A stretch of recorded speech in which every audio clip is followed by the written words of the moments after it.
Assalomu alaykum obunachilar. Buni aytib chiqmasam bo'lmaydi, chunki xursandchiligimni sizlar bilan bo'lishkim keldi.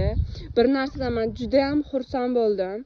Men bir kuni shu blogerlik boshlamasimizdan keyin bir haftalar ichida bir video qo'ydim. Shunday yotishini video qilib chiqdim. Ko'p odam yozyapti, rahmat sizga.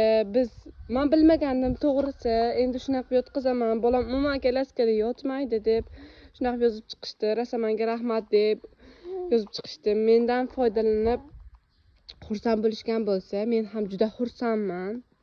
Shunga men aytib chiqqim keldi. Ko'p odamlar mendan xursand bo'lganini yozib, kommentariyalarda yozib qoldirishibdi. Sizlarga ham rahmat, obunachilarim, meni qo'llab-quvvatlayotganlaringiz uchun, bolamni qo'llab-quvvatlayotganingiz uchun. Mana bolajonim bilan biz ancha marralarga erishmoqdamiz. Hozir qarib 1000 ta bo'lib qolaylik dedik bolajonim bilan. Kattakon rahmat sizlarga. Mendan xursand bo'layotgan bo'lsangiz, men ham sizlardan juda ham xursandman. Aytib qo'yay, juda ham xursandman. Bolangiz shunday yotgan bo'lsa yaxshi, chunki hamma misol qorin og'riqqa ham, tez o'sishga ham, tez emgalishiga ham bu yotishi foydali bolajonlarni. Hammalaringga rahmat, obuna bo'lib qo'yinglar. Negativchilarga e'tibor bermaymiz. Shundan bizga negativ kelmayapti. Rahmat, xayr.